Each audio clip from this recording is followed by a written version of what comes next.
अदालत में जब बलात्कार का मुकदमा चलता है तो ऐसा लगता है कि यह अदालत नहीं, जिस्म बेचने का बाजार है, जहां औरत के जिस्म के हर उस हिस्से की बात होती है जिसे भगवान ने शर्म की मिट्टी से संवारा है। माला, तुम सुन रही हो ना? आप बोलते जाइए। जानती हो कैसे कैसे सवाल पूछे जाएंगे? जब तुम्हारा बलात्कार हो रहा था तो तुम्हारी साड़ी कहां थी? जांघों के ऊपर या जांघों के नीचे? ब्लाउज कहां था? बदन पे था या उतार लिया गया था? रेप करने वाले के हाथ तुम्हारी जांघों पर थे या तुम्हारे स्तन पर? चुप कर वकीला, चुप कर। अगर मेरी बेटी से ऐसे गंदे गंदे सवाल पूछे जाएंगे तो नहीं चाहिए मुझे इंसाफ। लेकिन मुझे चाहिए इंसाफ। क्या पूछेगा वो वकील? यही ना कि उस लड़के का हाथ कहाँ था, जांघों पर या छाती पर? छाती क्या होती है वो मैं उसे बताऊंगी। यह है छाती, जिसका दूध पीकर हर मर्द की छाती चौड़ी होती है। इसे कहते हैं स्तन। अगर अपनी माँ का दूध पीते वक्त ठीक से न देख सका हो तो मैं उसे दिखाती हूँ। मैं औरत हूँ और मुझे फक्र है कि मैं वो काम कर सकती हूँ जो दुनिया का कोई भी मर्द नहीं कर सकता। अपने जिस्म में एक नए इंसान को जन्म दे सकती हूँ। अपनी छाती का दूध पिलाकर उसे बड़ा कर सकती हूँ, जो आगे चलकर राम या रहीम बनेगा। शाबाश माला, शाबाश। अगर हिंदुस्तान की हर औरत तुम्हारी तरह बेखौफ हो जाए तो इस समाज में औरत को वही दर्जा मिलेगा जो उसे मिलना चाहिए। शाबाश।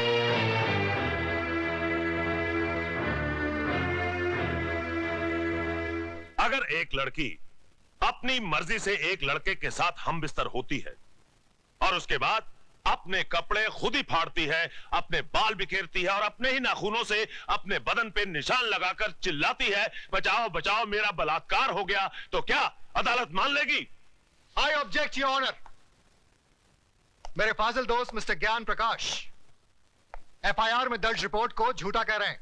झूठी रिपोर्ट को झूठा कहना गलत नहीं है वकील साहब। रिपोर्ट लिखी किस पुलिस अफसर ने थी माय लॉर्ड? उस पुलिस अफसर ने जो सरदार करतार सिंह के कर्ज तले दबा है और बचपन में एक चोर था। इंस्पेक्टर खान, क्या ये सच है? माय लॉर्ड, दरअसल आप सिर्फ हाँ या ना में जवाब दीजिए। ये सच है। That's all your honor। जिस इमारत की नींव ही खोखली हो उस इमारत का अंजाम क्या होगा? आगाज हुआ ही नहीं और आप अंजाम तक पहुंच गए वकील साहब। इस हादसे के चश्मदीद गवाह हैं योर ऑनर 40 मासूम छोटे छोटे बच्चे, जिन्हें ना ही आपकी बुलंद आवाज का खौफ है और ना ही किसी अंजाम की परवाह। आप फिक्र मत कीजिए वकील साहब, धीरे धीरे सबको बुलाऊंगा इस कटहरे में। माय लॉर्ड, सबसे पहले मैं मिस माला से कुछ सवाल पूछना चाहता हूं।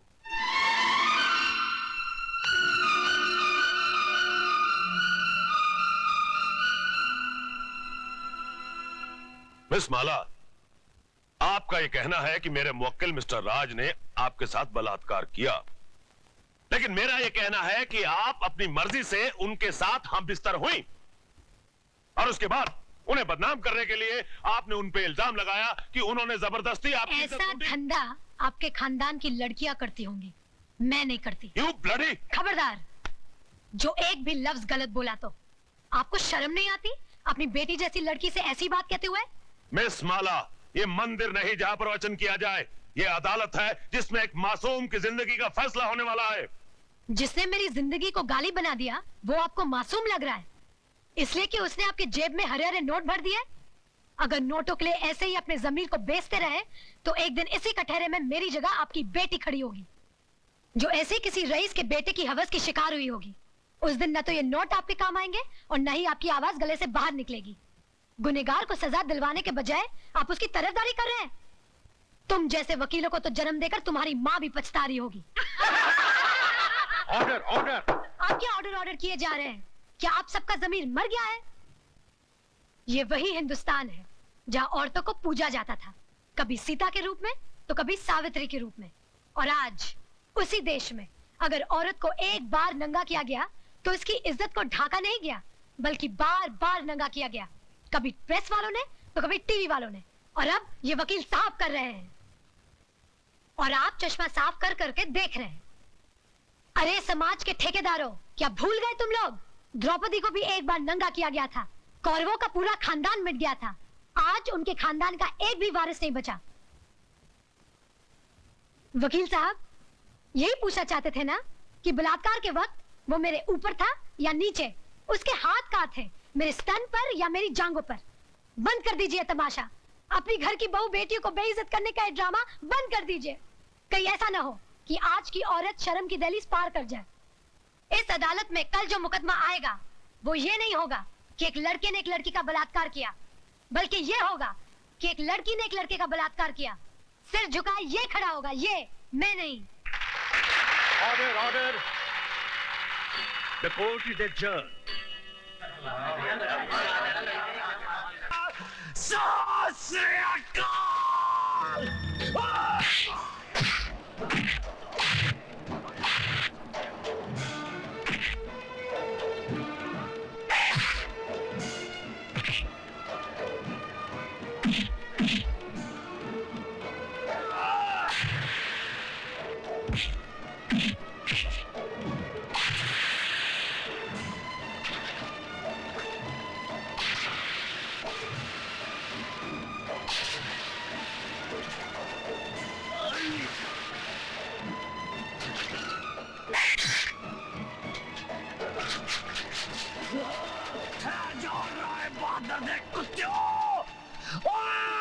सरदार करतार सिंह तोड़े फटे चक देगा।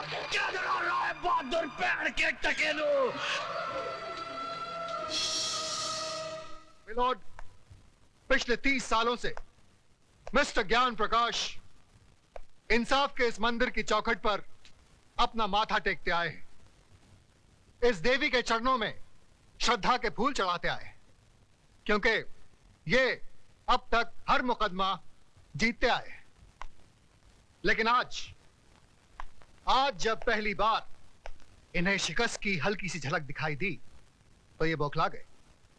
इंसाफ के इस मंदिर से इनका विश्वास उठ गया, इस देवी में इनकी श्रद्धा टूट गई और इन्होंने अपने हाथों में इंसाफ के तराजू की जगह दौलत की तलवार उठा ली। मेरी मुवक्किल माला को इस दुनिया से उठाने का फैसला कर लिया, उस पर कातिलाना हमला करवाया। अगर यकीन नहीं आता मिलॉर्ड तो आप खुद ही देख लीजिए माला के जिस्म पर पड़े हुए जख्मों के ये निशान। मैं अपने फाजिल दोस्त से यह पूछना चाहूंगा कि अगर इस मुकदमे का फैसला अदालत के बाहर ही करना था तो इस अदालत में आने का ढोंग क्यों रचाया जा रहा है? जब इन मासूम बच्चों के बयान के बगैर इस मुकदमे को अंजाम तक पहुंचाया जा सकता है तो फिर इन्हें क्यों बुलाया गया है? अगर ताकतवर अपनी ताकत के जोर पर ही मुकदमे का फैसला करवा सकता है तो यह अदालत क्यों बनाई गई है? अगर गरीब और बेबस को इंसाफ नहीं दिया जा सकता तो बंद कर दीजिए यह अदालत। रुक जाइए जज साहब, आप अपना फैसला सुनाए इससे पहले मैं आपसे एक सवाल पूछना चाहती हूँ। पूछो। अगर मुकदमा ये वकील साहब जीत गए तो इन्हें ढेर सारे नोट मिलेंगे और इनका मौकिल छूट जाएगा, और अगर ये वकील साहब जीत गए तो इस आदमी को 7 साल की सजा हो जाएगी। दोनों ही सूरतों में मुझे क्या मिला? कानून ने मेरे साथ क्या इंसाफ किया? जो इंसान कानून की मर्यादा को तोड़ता है कानून ही उसे सजा देता है। मर्यादा मेरी तोड़ी गई है, कानून की नहीं। इज्जत मेरी लुटी है, कानून की नहीं। Order order. क्या मैं माथे पे लगे इस कलंक के साथ जी सकूंगी? कौन थामेगा मेरा हाथ? कौन भरेगा मेरी मांग में सिंदूर?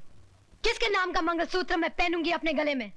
अरे इस देश में तो सीता माँ को भी अग्नि परीक्षा के बाद माफ नहीं किया गया था, फिर मैं तो एक मामूली सी लड़की हूं। हर लड़की बचपन से एक ख्वाब देखती है कि एक दिन उसकी बारात आएगी, उसका राजा घोड़े पे सवार होकर उसे ब्याह कर डोली में ले जाएगा। पर मेरा ये ख्वाब ख्वाब ही रह गया। क्या मेरी बारात कभी नहीं आएगी? क्या मेरा राजा अब कभी नहीं आएगा? जज साहब, क्या मैं बिन ब्याही रह जाऊंगी? क्या मैं बिन ब्याही रह जाऊंगी?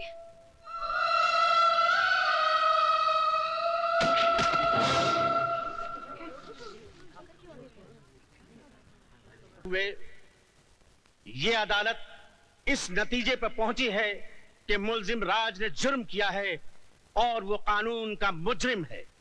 लेकिन कानून से पहले वो माला का मुजरिम है, जिसकी जिंदगी को उसने तबाह कर दिया और समाज में इज्जत से जीने का हक उससे छीन लिया। लिहाजा ये अदालत मुल्जिम राज को यह हुक्म देती है कि जिस लड़की को नंगा करके उसने बेइज्जत किया, उसी लड़की से शादी करके उसे अपने घर की इज्जत बनाए।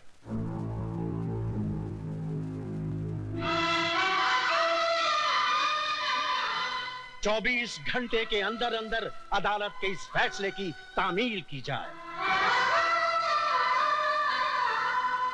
तुमने एक बार अपनी पत्नी की मांग में सिंदूर भर दिया तो तुम्हारे जीते जी ये सिंदूर कभी नहीं मिटेगा। इसका मतलब ये सिर्फ सिंदूर नहीं, इस बात की गवाही है कि तुम जिंदा हो और सही सलामत।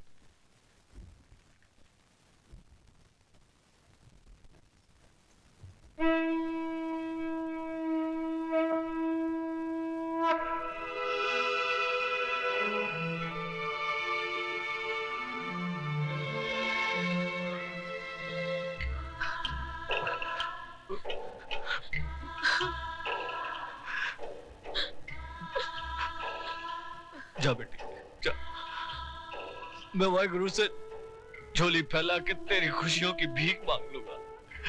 जा।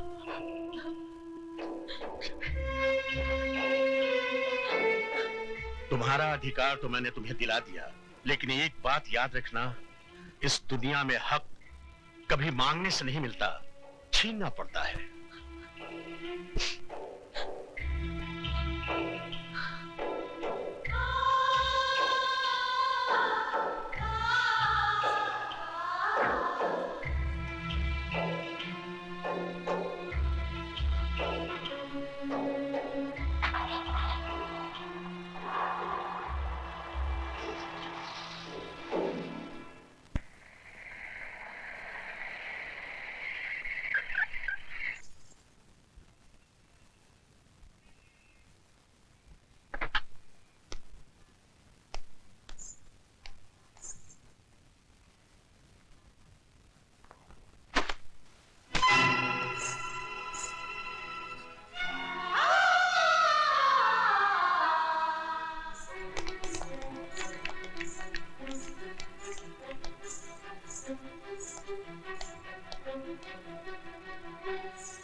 बहू जी, हम लंदन जा रहे हैं, अपना वादा मत भूलना।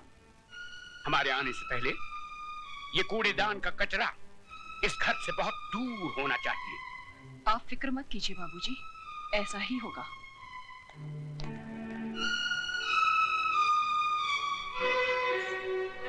ओ महारानी, वहां कहाँ चली? जी मैं। रामू, जी मैम साहब। इनको जरा इनका महल दिखा दो। मुझे महल नहीं, मुझे मेरे पति के चरणों में जगह चाहिए। ओए होए, सती सावित्री की बात तो सुनो।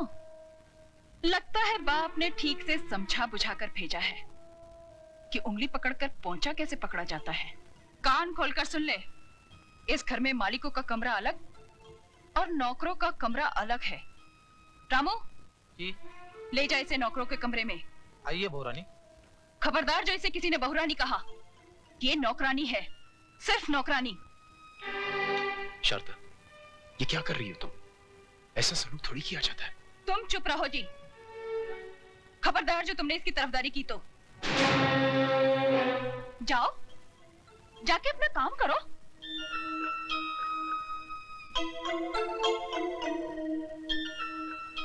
ए, मैंने तुझसे क्या कहा, सुना नहीं क्या?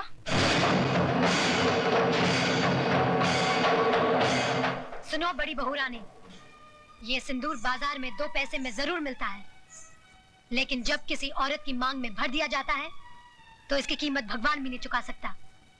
फिर तू क्या चीज है? मेरा कद भले ही 5 फुट का है, लेकिन मेरी जुबान 10 फुट की है और हाथ 20 फुट का। दोबारा तमीज से बात नहीं की तो उसी म्यूनिसिपालिटी के स्कूल में भर्ती करा दूंगी जहाँ तेरा बाप चपरासी है। तूने मेरे बाप को गाली दी? मैं तेरे बाप को गाली क्यों दूंगी? तू तो खुद तेरे बाप के लिए एक गाली है, वरना अपनी छोटी बहन की दलाली करने यहाँ नहीं आता, समझा?